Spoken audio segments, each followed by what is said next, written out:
We were discussing the prediction of drying time. So prediction of constant drying prediction of drying time.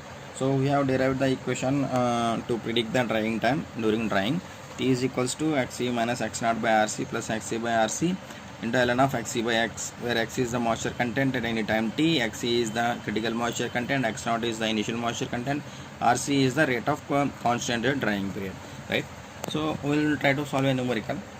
A material shows a constant drying rate of 0.1 kg H2O per kg dry matter per minute and has an water activity of 1 at moisture content greater than 1.10 kg H2O per kg dry matter. How long will it take to dry this material from an initial moisture content of 75% wet basis to a final moisture content of 8% wet basis? So in this numerical they have given shows a constant drying rate. So constant drying time they have given, that is Rc, and they have given one statement here, that is the material has an water activity of 1 at moisture content greater than 1.1. That means at 1.1 or below 1.1 the water activity will be less than 1. That means this moisture content is your Xc, that is your critical moisture content.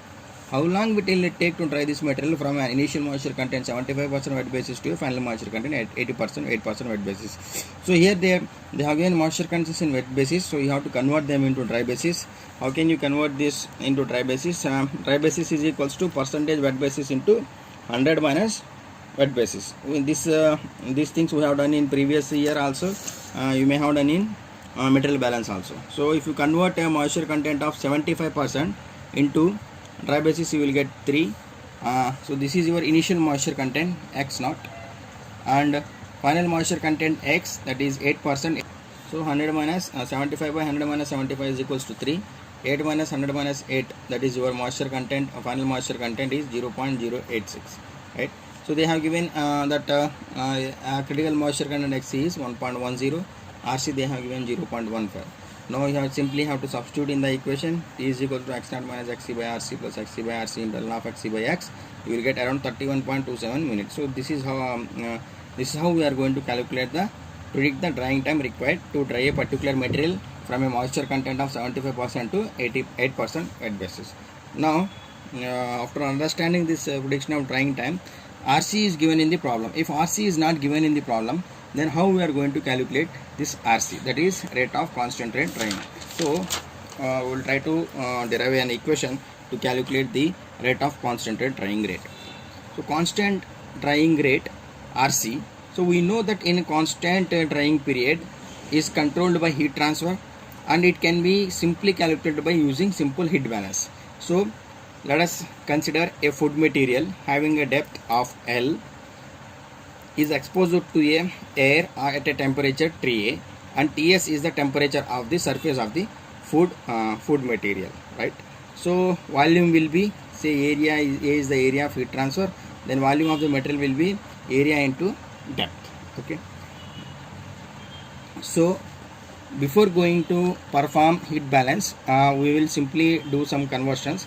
Say Ms is the mass of solids in the food material, rho s is the density of solids,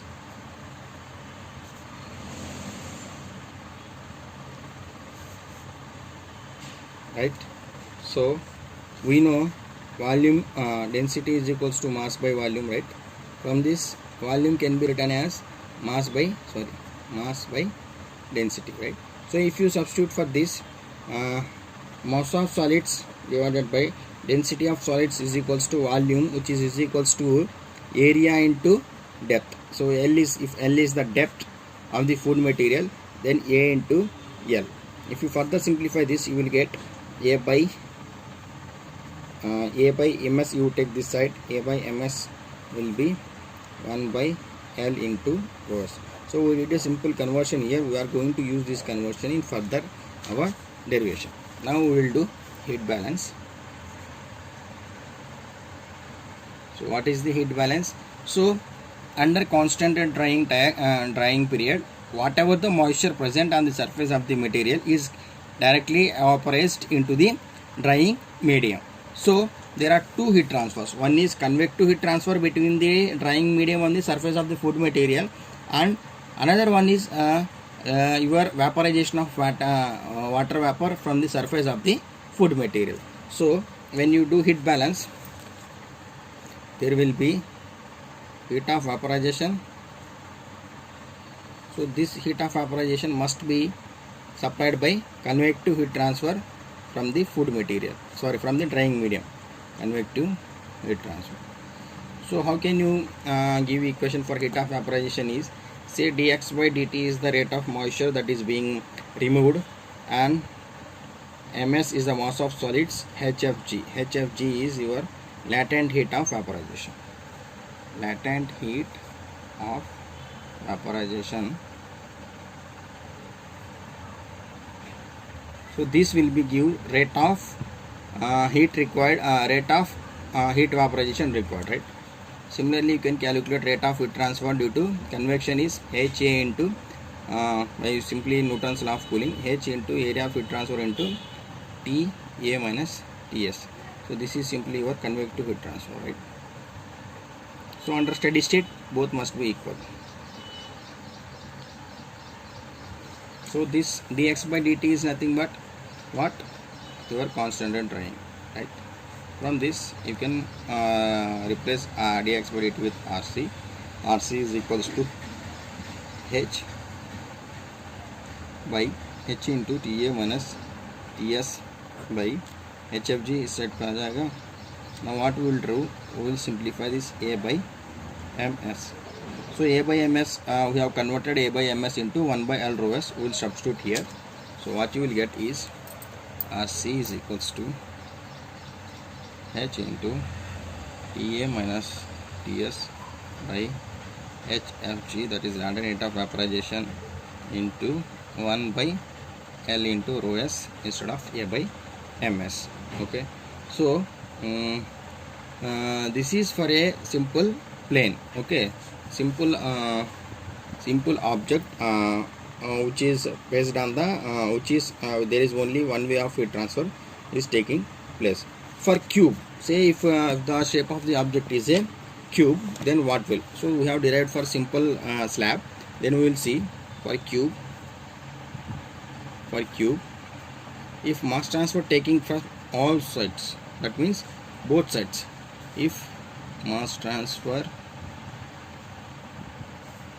is taking from all sides, if mass transfer is taking from all sides, we are not going to derive, we are going to simply use the above equation to simplify.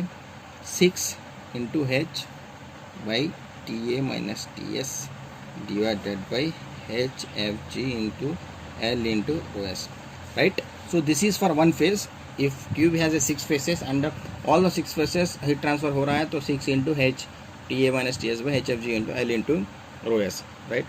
For similarly, if a brick shaped food material is there, brick shaped solid with A, 2A and L, that means one side is A, other side is 2A and L is the depth. Okay, in that case the rate of constant drying is H into TA minus TS remains same, HFG remains same, into rho S. This L will come inside, this 3 by A plus 2 by L. So you need to add a constant, 3 by A plus 2 by L. Now sometimes the determination of convective heat transfer coefficient, that is H, in some numericals they may have given the value of H, or sometimes you need to calculate the value of H. So for that they have some scientist like Sherwood has given some empirical relations to estimate the value of H. Okay, empirical equations